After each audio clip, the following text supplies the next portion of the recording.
guys, welcome to Sunday Connections. Glad to have you all here. Glad to have the alumni here, especially. That's awesome. And Shane's family, thank you for coming. This next guest is awesome, guys. Shane's like a mentor of mine. I appreciate him so much. I talk to him all the time. He helps me so much, and I don't think I could do my program without him. He's amazing. He's so intelligent. If you guys ever need anything and you see him, do not hesitate to pull him aside, because I guarantee you he will keep you here. He will talk you off ledges. He is amazing. So he's a great boss. He's the first guy that I really asked to come here, and I'm super excited for him to come here. And he was so willing and excited to meet you guys, and I'm excited for you new guys to get to learn about him and learn who he is. And so without further ado, I'll just turn the time over to Shane. So much to say tonight, guys. I was gonna dress up, and I thought it was kind of weird to dress up to come home. It was weird. I'm one of you guys, just like you, exactly like you. When I got here, I was a freaking mess. A lot of these guys can attest to that. Ben's giggling because he knows it's true. It just didn't feel right being up here dressed up in front of you guys. You know what I mean? This is home. This is still my home. I live over there. I still call this place home. It confuses my wife sometimes. Tell her I'm gonna go home. She's like, what? Where are you going? A little bit about me. I'm kind of just gonna share some of my life with you guys. Let you know some things that I tried that didn't work for me, some things that I learned along the way that did help me. Probably ask you guys some questions. If you guys don't volunteer any answers, I'll drag them out of you. We'll make this fun. I was a pretty happy kid. I remember, so when I was like Sky's age, I was 5, everything was pretty good. I remember being happy when I was younger. And then when I was about 6 years old, one of my family members took advantage of me. So there's some childhood trauma there. That went on for a while. I finally put my foot down when I was getting ready to graduate elementary. And I was just like, I'm not taking this crap with me into middle school. It was like a fresh start. I didn't want it anymore. So I said no. It was the first time I actually said no. But growing up those years with that stuff going on, I was lost. I was so lost. I was confused. I was broken. I had no idea what was going on. I was scared. Couldn't be honest with anybody. I couldn't really be honest with anybody from like 6 years old on. I couldn't just be real with anyone. I didn't have any real 100% connection. My family, my parents, my mom, my dad, pretty much just lying to all of them all the time. You know what I mean? Pretending, faking, trying to blend in from a very, very early age because I knew that what happened was wrong. I couldn't say anything about it. It was weird growing up. All my cousins, everybody, these kind of strong male people. And then there was me, and I was just kind of awkward. Just like I said, trying to blend in. I remember my aunt asking me questions and stuff, and I was just kind of weird and embarrassed all the time. So I kind of just came back and do my own thing. Because of this spiritual connections, when I was 8, I was super jazzed to get baptized because I thought, yes, it'll all be gone. I never have to think about it again. It'll all be washed away, right? So I got baptized. Nothing changed. Everything was still there. All the behaviors that we talk about, they're all still there. I didn't change anything. So it didn't work for me. It wasn't what I thought it was going to be. I was very disappointed. Just kind of kept cruising on. Growing up like that, pretty much lying to everybody, learning how to manipulate at 6, you can imagine, how the rest of life went. I ended up here. Best thing that happened to me. Throughout high school, took advantage of a lot of people, hurt a lot of people, did all sorts of everything, all sorts of drugs, alcohol, all of it, running and gunning.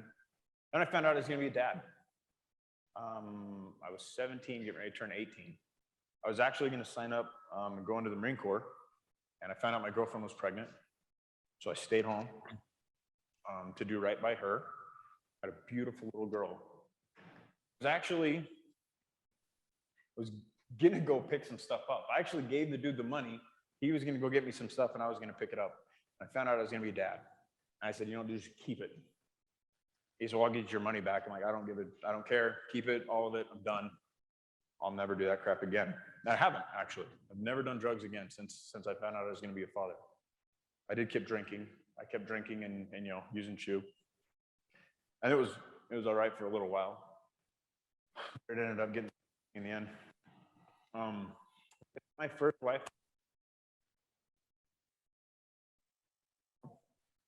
You still hear me, Brad? Oh, there we go. They're 16 and 12 now. I don't get to talk to them yet. I'm sure that'll work itself out. I have these two little girls with Erica that most of you guys know. But becoming a dad changed me. It was the first time in my entire life that I want to say that I had that I cared about something more than myself. I did. I was 17 years old. I was a kid. But this little person was now more important. It didn't matter. It was more important than all the BS, all the everything. All that really mattered was her.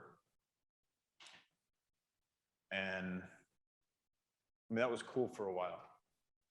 And I had another little girl, and those two little girls were my life. About 3 years into the marriage, I got everything together, got my act together. We went to the temple. We got sealed in the temple, which was cool. I felt a lot of peace. I really enjoyed going to the temple. It was fun. There's two spots that I really feel that kind of peace, or have felt that kind of peace before in my life. And it was in the temple and up on the mountains. I love being up in the mountains.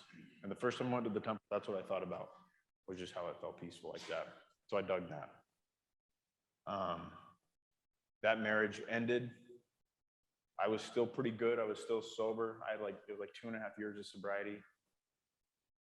I was still doing really well. Then we went to court and I lost visitation with my daughters. I got to see them like every other weekend. So immediately I ran out and I bought alcohol. Because nothing's changed still to this point. Just Band-Aids, right? Little bit of happiness here. Focus on this long enough that I don't see this long enough here, but nothing's changed. Still a selfish, lying, manipulative person at my core. That's who I am.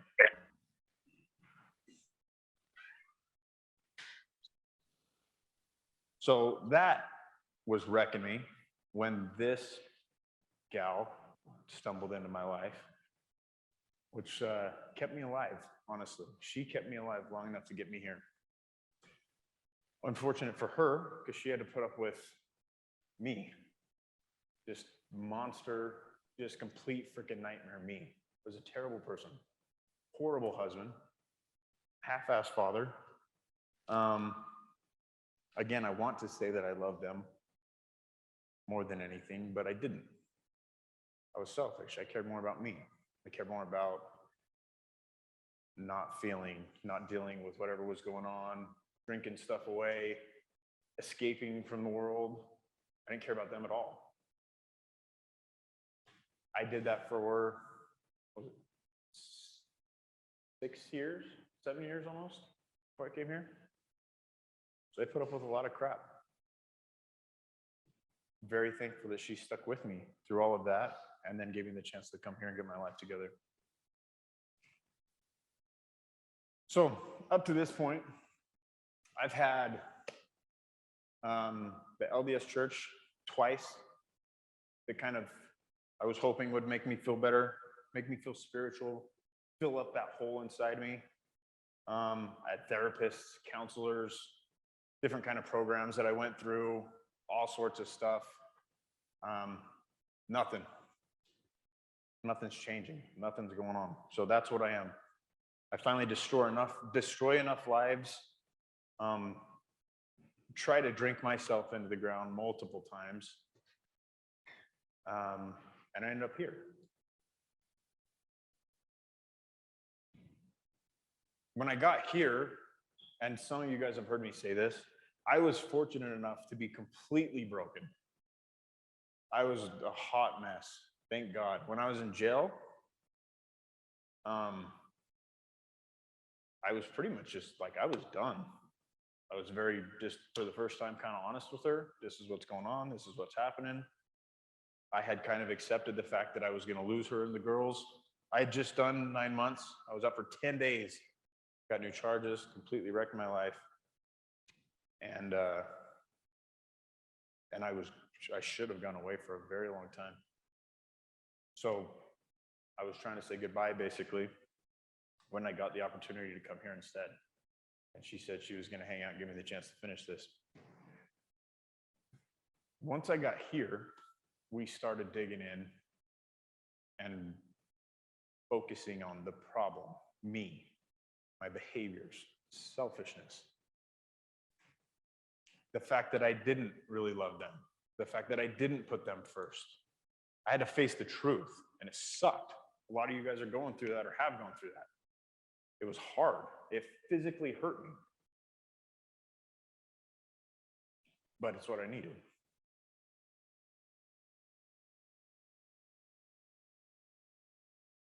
Spirituality, for me, is peace. I'm not really a religious person. I'm not. I am LDS. I do want to go to the temple. I enjoy going to the temple. I can't wait to take her to the temple and be sealed with her and my girls. But I'll never be a scriptorian. I'm never going to break open my book and read from John, whatever, and I just won't. That's not me. I'm not going to pretend to be something I'm not. But the things that we learn here, the things that we had, Michael Page isn't here. I was going to ask him. He had one of his friends that was a Muslim come here and talk. Awesome. I love that guy. His religion, LDS religion, they all kind of say the same thing. When I started going to church after I went here, they were saying the same stuff that I learned here for 2 years, just a little bit different. It's all the same thing, man. It's about peace. That's what spirituality is to me. It is kind of like I told you guys right here in this room about being okay with who I am, being real with myself, being able to hold myself accountable so that I don't have to feel guilty for crap, right? That's a very important lesson to learn, is to be able to hold yourself accountable. Not to try to get by without him pulling you up. Oh, I got away with it. No, you should pass on yourself. Hold yourself accountable so that you don't have to live with that guilt, so that you can have peace, so that you can have some serenity, because that's where it is. Whether you're on the mountains, church, here, the process that saved my life, that we live by, that's kind of where I get my spirituality from. I found so much peace in all sorts of different aspects of our process of how we live. In the beginning, learning how to pull people up, learning how to hold people accountable. I kind of got to see, when I read Leadership and Self-Deception, I started to see the pull-up process a little bit different. Everybody in here has read that, right? Is there anybody that hasn't read that yet? Everybody's good there? When I read that book, it changed the way that I saw how we use the pull-up process. And when I read The Anatomy of Peace, it changed the way I saw everything, because I didn't want to have my heart at war anymore. That was me. It didn't matter. No matter how many times Ben tried to point something out to me, how many times these guys tried to point something out to me, I was still fighting. I was still fighting back for whatever reason. And I read that book and it changed me. That helped me find peace. It helped me feel that same, that comfort. I do definitely believe that there is a God out there that helps me. I believe that I can communicate with my God, talk to him all the time, ask him for strength, guidance, leadership. He usually tells me to call Ben, so I do. I call Ben a lot. But like I said, I'm not very religious. Hanging out with the guys at Sticky Bird and talking with them, coming here and talking with you guys. That's kind of that's where I get my spiritual needs filled. I started meditating. I actually started meditating because of Rich. I pushed back for so long on meditation. I just could not get my mind around it. I tried. I couldn't do it. But then I started, one day Rich was talking to us, and I thought, all these great men meditate. I keep hearing the same thing. Meditate, write in a journal. Meditate and journal. Meditate and journal. I started asking myself, why the hell am I not doing this? Rich Haas, just some men that we watch on different task talks, whatever. Write in your journal, meditate. I started doing that, and it changed my life. I was able to think a little bit more clear. I was more in touch with myself, which allowed me to hold myself accountable better. I found more peace. We can find peace. You can get to the place where you can find peace no matter what you're doing. I mean, that's kind of the goal. That's my goal. But, life throws us off balance. The faster we can learn to realize, okay, I'm out of whack, and get back to being balanced, the better off I feel like I am.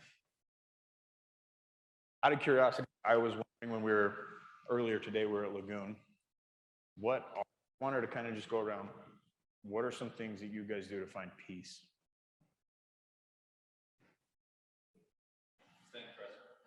Staying present. Yeah. How do you stay present? Focusing on what I'm doing right then. Letting my mind wander. So focusing on like the tasks that you're doing, right, on working. I love that. When I was an intern, we were out here mowing the lawn, and I couldn't stop thinking about her. I was losing my mind. My chest was tight. I couldn't breathe. And I was just thinking about, if I lost her, what if she found somebody else? All those kind of things. And I started being present, focused on mowing the lawn, focusing on my brothers, what's going on. And then, gosh, it was probably 2-3 months later, I was out with Chadley all the time on moves. It wasn't working anymore. I tried, and it wasn't working, flat out, no matter what I did. I remember thinking, crap, it's not working anymore. What am I going to do now? That's when I learned to just be okay with it. Just sit in the pain. Let it pass. So I'll meditate to get there. Try and sense, to come to my senses. So I'll try to see something, or try to hear something, or taste something. And do those things first.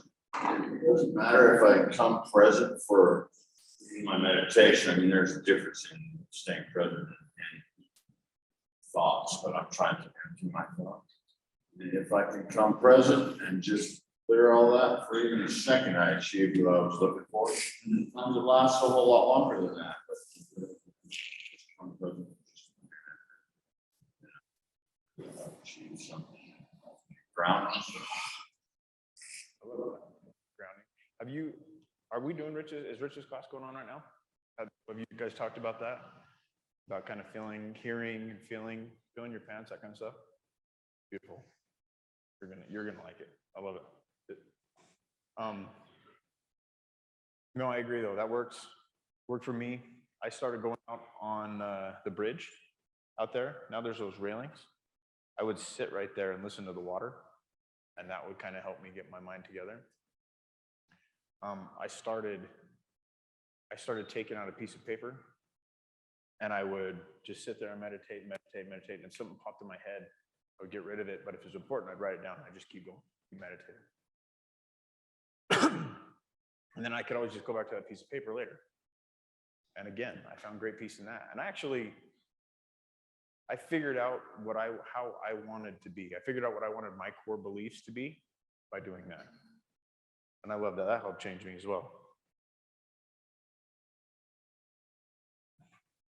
I get one of the points I want to make is that it doesn't matter if you're a religious person, what religion you choose. It doesn't matter if you're not a religious person, how you choose. What matters is that you realize you have to do it. Whatever path you decide to walk, whether it's religious or not religious, to find that peace, you have to do it. You have to put in the work. You have to go through it. to get from where we were to where we want to be, it's painful. It's a hard freaking road. I mean, you think about all the pain and all the hell, all the pain we caused and the hell we raised. It's not going to be an easy road out. So when you're going through it, when you're hurting, remember that that's exactly what you're supposed to be going through. That's the process. This is not an easy place to live. It's not supposed to be. If you guys are feeling it and you're hurting, your chest is tight, you're wondering what the heck's going on, this doesn't make any freaking sense, it's not supposed to. It's supposed to mess you up. That's what the process is, to teach you how to deal with being messed up. You can find peace in that. You can find serenity in that. That's kind of the goal. To teach us not to do this for 2 years, cool, and go. This is like forever. This is life. This is how you should live. What you're doing here, whether you stay 3 years, 4 years, 2 years, this is what you have to do for the rest of your life to maintain that peace, that serenity, to keep your filter clean.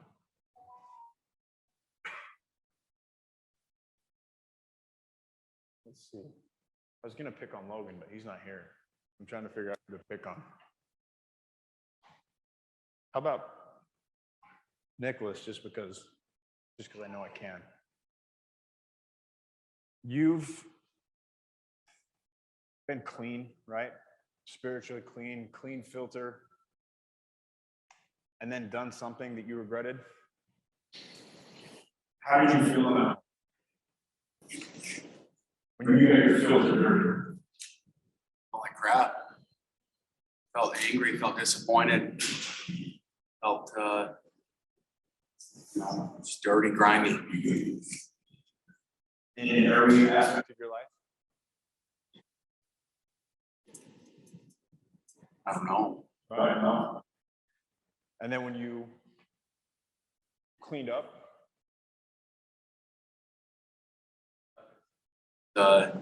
It's relief. It's realizing that you catastrophize it probably way more than it was, made it way harder for yourself. And but cleaning up is where you feel better about it. were there consequences? But you still felt relief. I can think of sometimes where consequences actually were kind of made it. I'm like, okay, yeah, I had that coming. I'm a little bit more relieved that I have to pay something back, right? But yeah, we do build it up more in our heads. We do that with everything. Kind of trip ourselves out, psych ourselves out, make it bigger than it really needs to be. Personalize things. Another thing that I found that really messes up my peace is when I'm off, everything else bugs me more than it should. So instead of going, you're driving me insane because of something you're doing, you are being overly loud today. It's not you. You're not doing it. I am doing it, right? I'm off. I'm wrong. I'm messed up.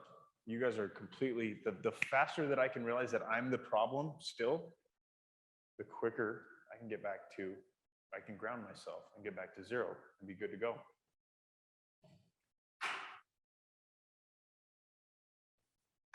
I love those little farts.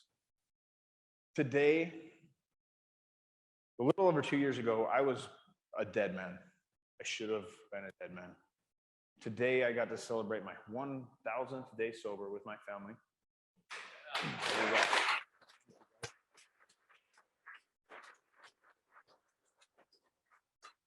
It was kind of serendipitous because I love being on the mountains. I love being up in nature. And we planned this camping trip. It just kind of happened, and we went and knocked it out. And I got to wake up this morning. I was the first one up. And it was cool. I couldn't sleep worth crap. It was cold. But I got up and I was like, oh, this is peaceful. It's nice. I love this. Just a minute by myself. I started a fire. I sat there. I went to pull my phone out. I'm like, what am I doing? So I left my phone and I just sat there. I meditated for a minute. It was awesome. And then my wife was the next person to wake up. So we got to share a moment together. And I kept thinking, Anthony, Justice, somebody's going to wake up. The next two people to wake up were my girls. So just our little family got to be up there in this peaceful, beautiful campground with the fire going. It was just an awesome way to celebrate today. And then we came home, went to Lagoon, had fun. You guys can have all of this. You guys can achieve all of this. I was nothing before I came here. I was worse than nothing. I was hurting people. I was destroying lives. I was a victim because of something that happened to me. Blah, blah, blah, blah, blah. And I used that to fuel all sorts of pain. But I came here and I found my religion, my spiritual process was the Red Barn Way, how we live life every single day.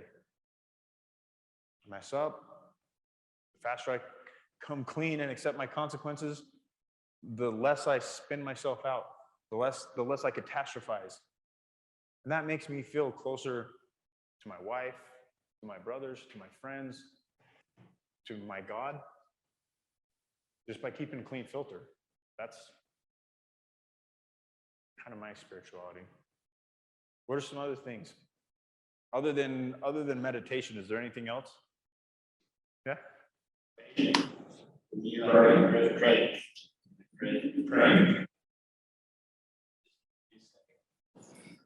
My kids, my brothers, just young, things like I have to worry about it. It's not like in my head. I agree. I love. I'm gonna get to you. I'll get to you. But before I had a testimony in anything really, right? And there's some things that I don't. I just flat out don't. But I do it because that's what you have to do. Like tithing. I hate paying tithing. Hate it. She knows I hate it. It's not a joke. Anyway, I believe in prayer. Truthfully, when I was getting ready to go to the temple the first time, I just flat out said, I need help. Can't do this. I need help.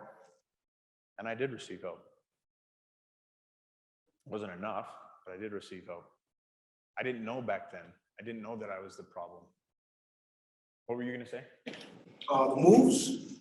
Moves? Yeah. Just going out and able to serve a customer and you know, like serve my brothers, helping them all, whether it be how to lift a piece of furniture, how to pack a truck, or telling my story after the movie. It gives me happiness, and the happiness with my peace.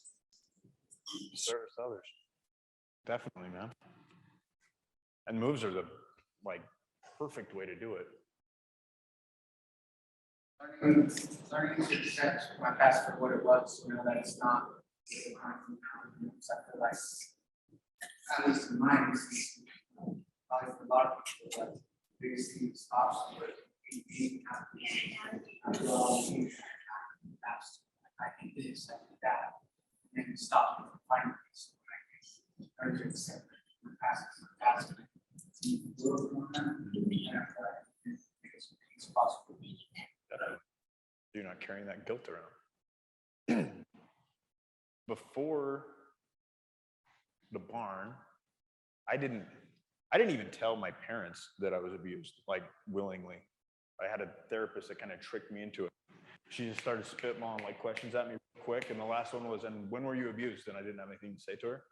And she's like, "I got you." That's why one of the reasons I hate therapists. Yeah. And then it just went crazy from there. But before the barn, I didn't talk about it. I didn't like talking about it. There's a few people that I would mention it to, maybe answer a couple questions. But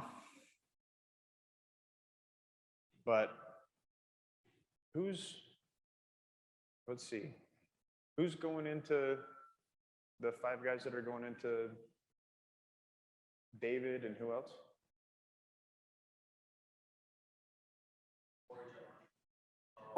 Larry, David and Mark. So before I went and did that, I didn't talk about it with anybody. I was actually going back and forth to decide if I was going to talk about some of it. But I opened up, I talked about everything, all of it. I told her that I was going to. There's some things that I talked about in there that are just kind of are what they are. But before I did that, I hated talking about it. Now that I've done it and I've accepted that my past is the past, I can stand here and I can talk about it. I can openly say, yeah, it happened, whatever. It kind of made me who I am today. I freaking love who I am today. Without that stuff, I wouldn't have been here. I wouldn't have made it to the barn. I wouldn't have learned all the awesome lessons that I learned. I wouldn't get to work for Red Barn Academy and run Sticky Bird. So yeah, own your past. Learn to not carry that guilt around. Don't let your past own you. Anything else? I like to think about like, all the people around the world that are having bombs dropped on them and stuff like that. And then I kind of reflect on all the things I'm thankful for. That we're not going through stuff like how bad it could be. Good. Some people have it worse. Think about how good we have it. Definitely. Kind of the opposite of being a victim, right? Beautiful. Charlie? Choosing to be happy. Just Turn it into a positive somehow. And just allowing it to make me feel happy inside. find a silver lining. I love that. I respect that. And all of these things that everybody's mentioned, unless, is there any more? Does anybody else have any other thing? You guys have to do it. But before you do it, you have to realize that you're off. Something needs to be done, right? You're not just going to meditate for no reason. You're not going to search for a silver lining for no reason. You have to be aware of what's going on, which is part of our process, right? Being aware what's going on, what you're doing to him, how you're making him feel, but also how you're feeling, what's going on with you. To realize it, and then to take action, to actually do something about it. Not just to like shove it away, push it down, or ignore it. Realize I'm having some stupid thoughts right now. I'm not thinking clearly. And then grab somebody, do something. Save my life. I think you can save your guys' life. About, yeah. I find peace by giving up control, by understanding that if I trust in my leaders and my brothers that come before me, that I don't have to try to figure things out. This place will do the thinking for me, which gives me a sense of calmness. And if I just follow the instructions that are put before me on a daily basis, my days are a lot less stressful. And that's very true. Remember when you were an intern? Definitely. And it is. And it's kind of designed that way to where you can, okay, I'll let someone else do my thinking for me, because obviously we're not very good at it when we get here, right? But that is to help you learn some lessons. But those days are short-lived, because you're not going to be able to let someone else do your thinking for you for this entire program. You're going to be expected to hand down to your younger brothers what you've learned. You're going to be in leadership roles. So enjoy that, learn the lessons, but don't get stuck there. Don't get held up there. Sorry, I had to burp so bad. You know what I'm saying? Was there anything else? I was going to talk about moves with service to others. Every time I talk to somebody that's really AA based, it's all service, lots of service. And I love talking to any of those guys. I just love it. There's a light about them. Anybody that's really gotten it, it's not white knuckling it, but has just really found some peace, as in touch with their God, with their higher power, and they're rocking it, they always talk about service, getting outside ourselves, because it is the disease of me, right? It's always, we're still selfish. You graduate this program, you will still have selfish tendencies. You still have to manage that. You have to say, I do it every day. I'll start doing something selfish. And if I don't catch myself, she'll let me know. Usually takes a day. I'm like, God damn. I go say sorry. Or Ben tells me I have to go say sorry. But service. I loved going hard on the moves. I was just talking about this with somebody the other day. We were on this move. It was killing all of us. It was like our third move of the day. It was super late. We went to drop this stuff off of this house. And it was one of those, we just had new carpets kind of thing. What should we do? So we volunteered to take our shoes off, which killed all of us. It was insane. But we just kept running hard. Concrete, wood, carpet. We just kept going. And at the end of it, the lady asked, she said, why do you go so hard? And we didn't they weren't nervous that we were breaking anything. They were just blown away. But why do you go so hard? She kind of just grabbed me and pulled me aside. And I wasn't really thinking about it. And I wasn't trying to, boost Red Barn or anything. But my honest to God answer was, every step that I take is one step that he doesn't have to take. And these guys are dead. All of my brothers that day, we were so toasted. We didn't have anything left. But I knew that every step that I took was one less step that they had to take. So I just kept going hard. And the guy that I was handing boxes to, he started going harder. Everybody that's a mover, I think, has experienced this. And then all four of us were just killing it. Because when you get outside of yourself and you start doing stuff for other people, you start doing things for the right reasons, that's what happens. Everything around us just starts getting better. It's the same thing over at Sticky Bird. And not saying anything bad about anybody that was there before us, but there was a lot of bad vibes. Like, a lot of the stuff that we do isn't that different.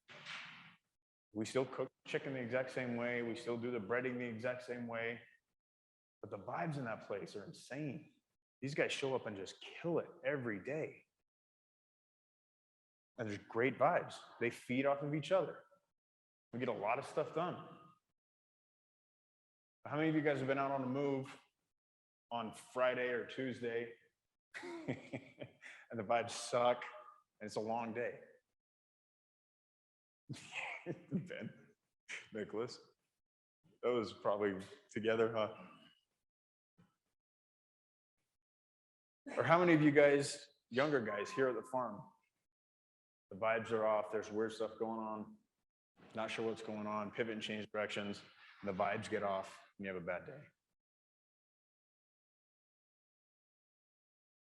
So next time that happens, pivot and change direction. Next time it happens, do something for him. Get outside yourself. Because that's what we start doing on the moves, at Sticky Bird, here on the farm. We're just thinking about me, poor me. What am I doing? My day sucks, right? How did I get here? What's going on with my family? Whatever. But get in touch with what's going on, what's really going on, and start doing something for your brother. Be of service. Do something to help W, right? Do a little bit extra. Do something to help your crew lead. Just go out there and be like, I'm going to make my crew lead have a really good day. It will change your life. Serious.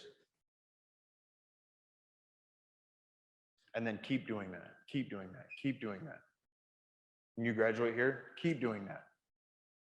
This isn't like we're doing time. When we get out, we can take our foot off the gas. Every time you level up, you got to go harder. There's peace in that too. Is there, I don't know how long I've been rambling on for, but I wanted to go for a little bit and then just open it up. Any questions about anything?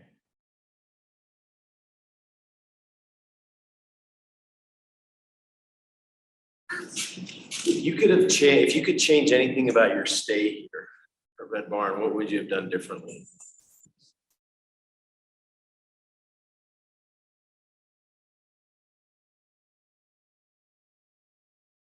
Anything about my stay here, what would I have done differently? Again, it's a tricky one because I'm pretty damn happy where I'm at.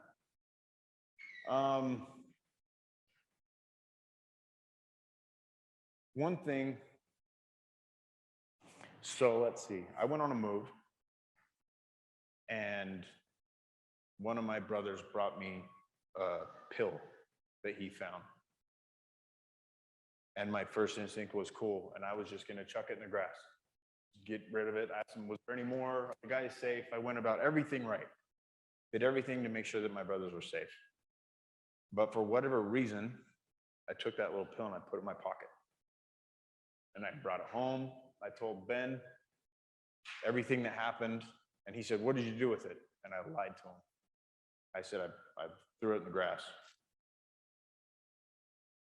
And I had to live with that. I had to live with that guilt. I lived with that dirty filter for a little bit. I thought about it often, actually. It wasn't something that I just kind of like totally forgot about.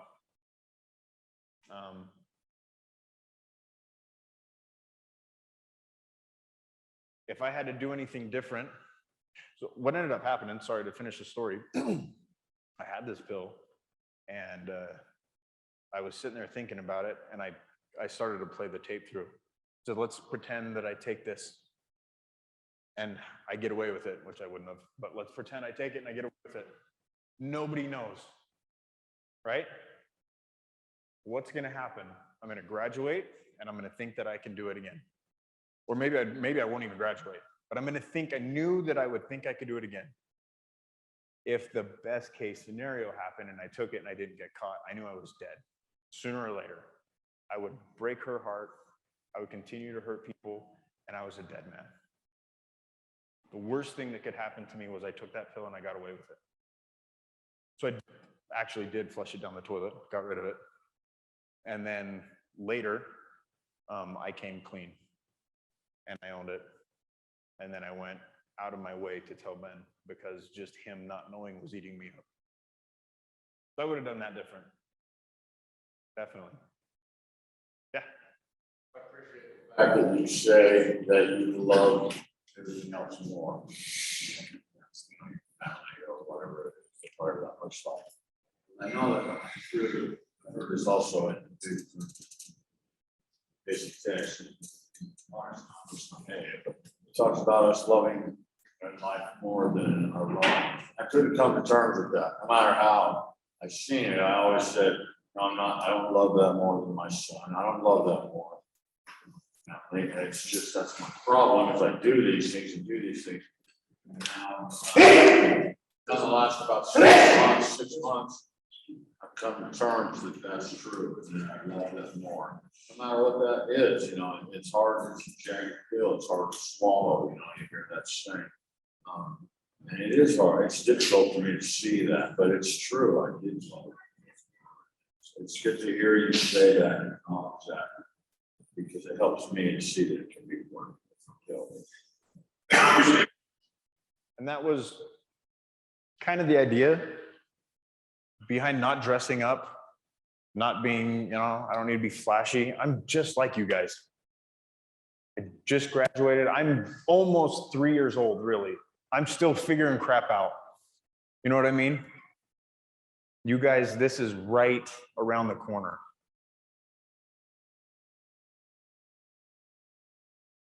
That was a hard pill to swallow. And the crappy part about it is you have to keep swallowing it until you come to terms with it, right? Until we're just able to be totally honest with ourselves.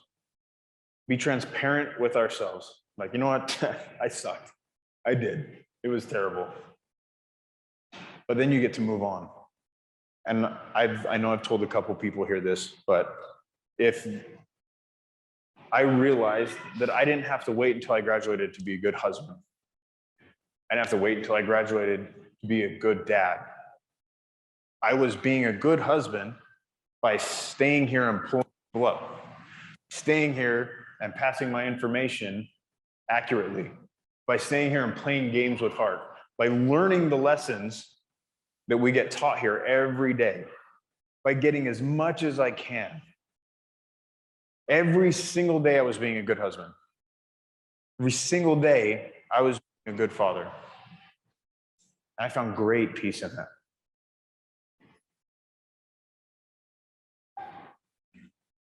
How many times did you want to leave and why didn't you? There was one time, like that you're talking about that I wanted to leave. Other than that, I was pretty much here. But have you guys ever heard they're all contracted up? You ever heard that? Yeah, that game almost made me leave. I was pissed. Two of my brothers were being stupid. No, they weren't being stupid. Two of my brothers were doing stuff, talking Spanish to each other. They weren't supposed to. And I was just kind of hanging back going, I don't, screw up your program. I don't care. I'm not screwing up my program. Like, break the rules. And then we all got lit up and got a haircut. And then we went to games, and Mike Rooney played the game, and he was yelling at me, and I didn't even know who this dude was, in front of all my brothers. And he was telling Ellen, they're all contracted up. I've seen it 1,000 times. And I was pissed, completely missed the point, didn't own my part, everything wrong. And I was out breaking up banana boxes. How many's done that?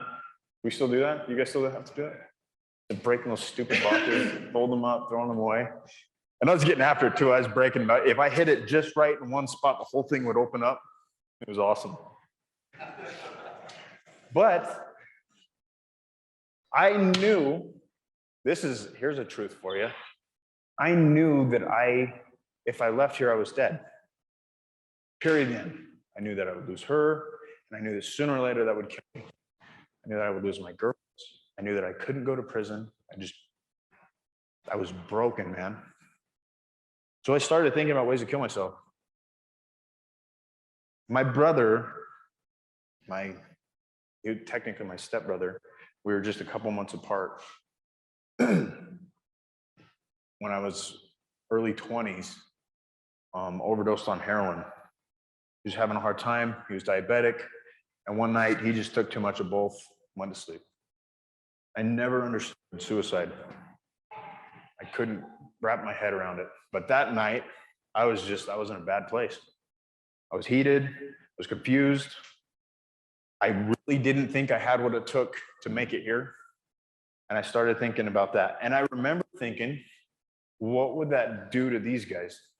How would that make Derek feel? Derek was our intern manager back then, and had a lot of really, really good conversations with me.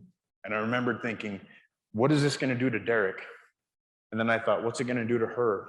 And then I started thinking, I've caused so much pain. Do I want to cause more? And I broke open this banana box. And we didn't have like any shipments of candy recently, but a Mr. Goodbar, one of those little Mr. Goodbar candy bars fell out. I shit you not, I swear to God. Boom, right there on the ground. And I was just like, wow. And I had heard SEF like a couple times. I didn't really understand what it was. And I don't think that God made a candy bar appear, but I think someone, it was just enough to get me to pull my head out of my butt and think clearly. Maybe for you, it's not a candy bar. Maybe for you, it's talking to Nicholas or me or Ben or Tommy or Mike, any of these guys, your tribe leader. Just enough to get you to get your head out of your butt and think clearly for 2 seconds. That's all it takes. For me, it was that candy bar. I don't even like candy bars, so I let Nicholas eat it because we can. I can't stand them. But check this out though. We went about it by the book, right? Because you couldn't just eat candy here. So I gave it to him and he had to take it on the move where he could eat candy. And I just said, I want the wrapper back. And I still have the wrapper for that candy bar. But that was the one time that if I didn't have a prison sentence over my head, I probably would have failed. So I was very, very thankful for that. Someone else had Nicholas. Yeah, I want you to share with the group like how it felt when you reunified with your family. When you finally, after the time of being here, after all the struggles, after everything, after the 8 months in jail, and they come in here and then that moment when you had your family back.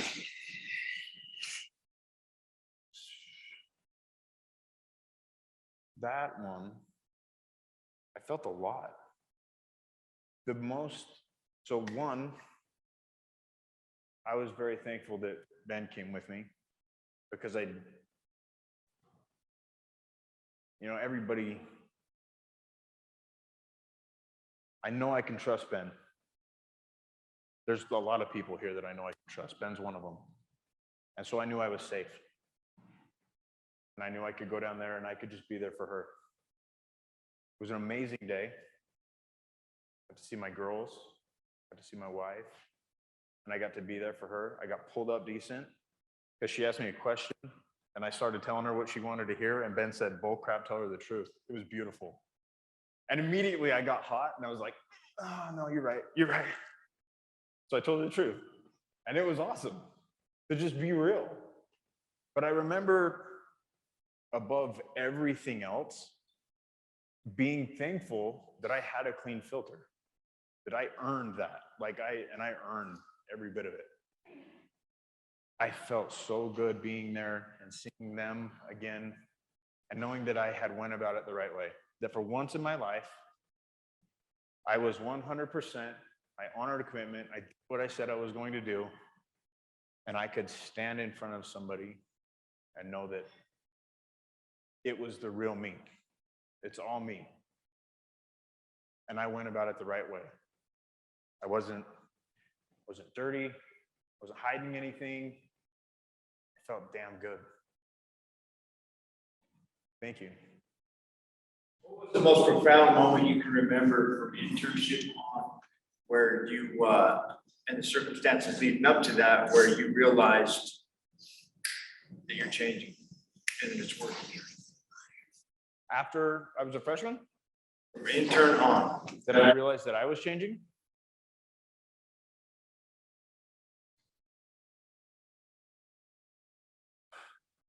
When I freaking yelled. We had a student here named Billy. And it was like first time that I was just hot and I yelled at him. And I didn't care what he heard. I didn't care if it made him better. I didn't care if he cried about it later. I didn't care. I just wanted to yell at him. I was pissed. And it was toxic. I said stuff to cut him down. I was pissed. After that game, I was sitting in my chair and I was shaking. I was worked up. My adrenaline was pumping. And I remember just thinking, like, what did I just do? What did I just say?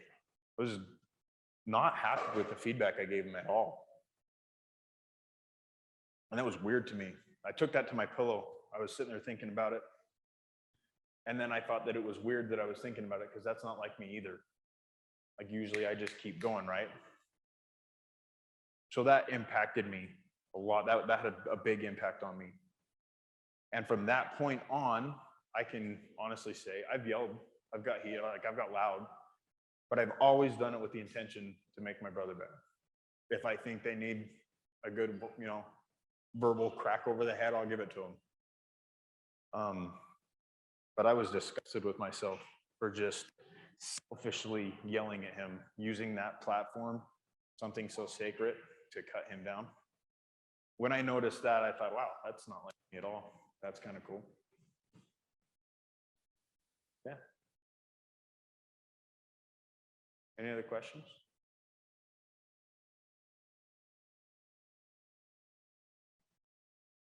What's up, Oscar? One thing I noticed about you when we would play games, and I've thought about it a lot lately. Like you really were somebody who seemed to just like really welcome the feedback, no matter how it was. You like really were like just like give it to me, And I just wonder, how did you do that?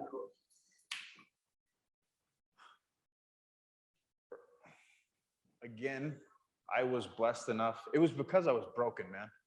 Because I was so broken. I seriously hated who I was. And from a very early time in my stay here, I realized that it's not 2 years until I graduate. It's I only have 2 years until I graduate. I've got to get enough. I have got to get enough. I have to experience everything. Michael once told me, I want you guys to experience everything here a couple times.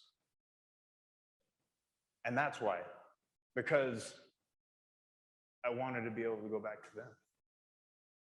Because I never, ever, ever, ever want to hurt my family again. And then, after the beginning of this thought process was Chad Lee was holding a fireside about fear. And we were sitting there talking about fear. And that started me thinking. That was the beginning of me starting to do it for myself. I don't want to hurt anymore. I'm so tired. When someone knocks on the door that I get, oh shit, who is it? What's up? Oh gosh, I hate that. I don't feel that way anymore. Because I found that peace. I found that serenity. And that's why, because when I learned how to not miss the point, that I can always find something, every little feedback will help me not hurt my family, will help me not have to feel pain. I will never have to go use anything ever again because of the feedback, because of the hours, because of being out there going, what the hell? This doesn't even make sense. I didn't even do that. What's going on? And then realizing, no, I did. Finding my part in it, finding some part. Did that answer your question? We had a student here that he let someone draw on him. And then he got lit up hard for letting someone draw on him. And someone told him, because like he didn't do anything. I was literally standing there and they drew on the back of my arm. What can you do? So you got to find your part in it, right? He did something yesterday, the day before, for the last week. The way he acted, the way he carried himself, let her think it's okay to write on him. You think she would have wrote on Michael Haas? No, hell no. Because he doesn't act like that. That changed me. And I learned that in games. Just opening my ears, hearing all that, and realizing that I don't have to hurt, and I never have to hurt the people I love again. Finding my place, no matter how hard, finding something that I could have done better. And that, like I said, gives me peace. That's what it's all about. Are there any other questions? Oh man, I knew this. Anybody? At all? Yes. Sorry. So you've always just told me that having a why was a big thing to have while you were here. What would you tell your brothers was your process of finding your why? Like, and I guess it's important, like how you chose that why to get you through. Well, I mean, for me, it was fairly easy. It was the thing that I loved more than using. The thing that I've been telling myself, no, I love them, I love them, I love them. And then when I was faced with, yes, no, you don't. You don't treat somebody you love like that. You don't treat things you love like that. Then I realized and had to own how terrible I was, how terrible of a person I had been, how terrible I had treated you guys. And I wanted nothing more than really to make it right by you. And that kept me going, again, long enough for me to get to the point where I could do it for myself. So thank you. Did that answer your question?